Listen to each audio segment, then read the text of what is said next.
Bonjour, je suis ravie de vous retrouver pour cette nouvelle vidéo. Je suis Sylvie Retailleau, créatrice et rédactrice du blog croireenses-ressources.com. La question du jour, comment prendre les meilleures décisions? Est-ce que je dois quitter cet emploi qui ne me convient plus? Dois-je rester dans cette relation ou rompre? Est-ce que je dois déménager maintenant ou attendre? Nous sommes en permanence amenés à choisir. Avez-vous parfois de la difficulté à prendre des décisions? Hésitez-vous pendant des heures et des jours en n'étant jamais tout à fait sûr de faire le bon choix? Ou bien à l'inverse, êtes-vous de ceux qui prennent leurs décisions avec une très grande rapidité comme ça sur des coups de tête? Décider, c'est renoncer. Et renoncer, c'est mourir à quelque chose et naître à autre chose. Beaucoup de personnes ont peur de prendre des décisions, car les décisions impliquent des changements. Et une des plus grandes peurs de l'être humain est de se tromper. Est-ce que je vais prendre la bonne décision ? Or, ce que nous oublions, c'est que nous ne pouvons jamais faire de mauvais choix. On ne peut jamais prendre de mauvaises décisions. Nous pouvons certes aller vers des voies qui vont s'avérer plus tard non conformes à nos désirs. Et alors, n'apprenons-nous pas de ces erreurs ? Certains ont cette croyance qu'il faille prendre des décisions en permanence et peuvent se bercer dans cette illusion, qui ne peut au fond jamais procurer la paix, car l'esprit est toujours accaparé et au final c'est la peur et non l'amour qui prend la décision. D'ailleurs, c'est souvent l'insécurité, le manque de foi, la peur du vide aussi, qui poussent à agir ainsi. Au fond, nous sommes tellement attachés à des habitudes, à des situations, que nous n'avons pas vraiment envie qu'elles changent. Et la vie nous pousse à faire de nouveaux choix, à prendre d'autres voies. C'est de là que naît l'urgence des décisions à prendre. Nous avons peur de ne pas pouvoir assumer les conséquences de nos choix. Et en fait, si, nous le pouvons, toujours. Si la vie nous envoie cela, c'est que nous avons toutes les ressources pour le traverser. Rien de mauvais n'arrive jamais. C'est notre mental qui essaie de nous le faire croire. Quand la vie vous donne du chili, vous faites du chili con carne. Quand la vie vous donne des citrons, vous faites de la limonade. J'ai longtemps été une adepte du tableau à 2 colonnes. À gauche, tous les avantages et les inconvénients du choix numéro 1. À droite, tous les avantages et les inconvénients du choix numéro 2.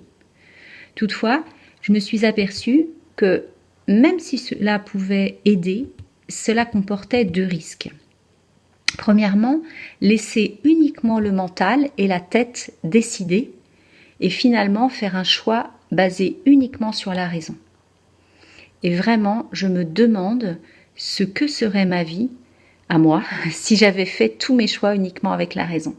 Eh bien, certainement que je serais passée complètement à côté de ma vie. Deuxième risque, ce type de processus est plutôt binaire. Soit je vais là, soit je vais ici dans cette direction. Et à mon sens, nous nous privons d'options, une 3e voie, des options auxquelles nous n'avions peut-être même pas pensé, car notre mental est trop limité pour envisager toutes les possibilités. En agissant ainsi, nous risquons donc de nous fermer à des voies qui pourraient être encore plus bénéfiques pour nous. Alors c'est vrai que dans ce monde, tout nous pousse à prendre des décisions en urgence, pour louer ou acheter un appartement, pour accepter ou non un travail. Mais au fond, y a-t-il vraiment urgence?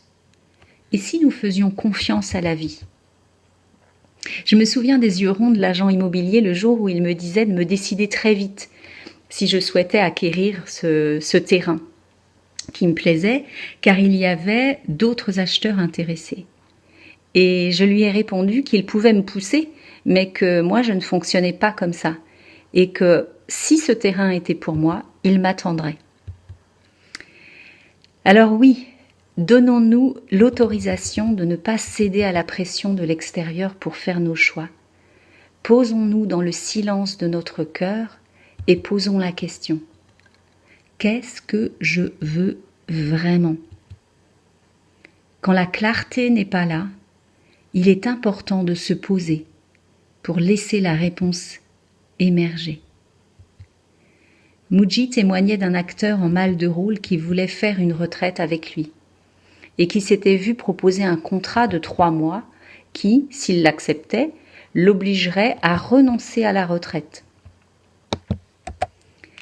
Il était dans une grande indécision face à ce dilemme et il devait donner sa réponse le jour même. Voici ce que Mooji lui a répondu. Reste tranquille, ne force pas la décision. Si 5 minutes avant le rappel tu n'as pas encore décidé, reste tranquille. Si 1 minute avant le rappel tu n'as pas décidé, reste tranquille. Si quelques secondes avant l'appel tu ne sais toujours pas, reste tranquille. Si au moment où le téléphone sonne, tu ne sais toujours pas, réponds et donne ta réponse. Ce qui se produisit, c'est que l'homme se posa au calme et 20 minutes avant l'appel, tout devint clair pour lui. Il prit conscience qu'il ne voulait pas de ce job maintenant. Ce n'était pas une décision, mais une sorte de révélation intérieure.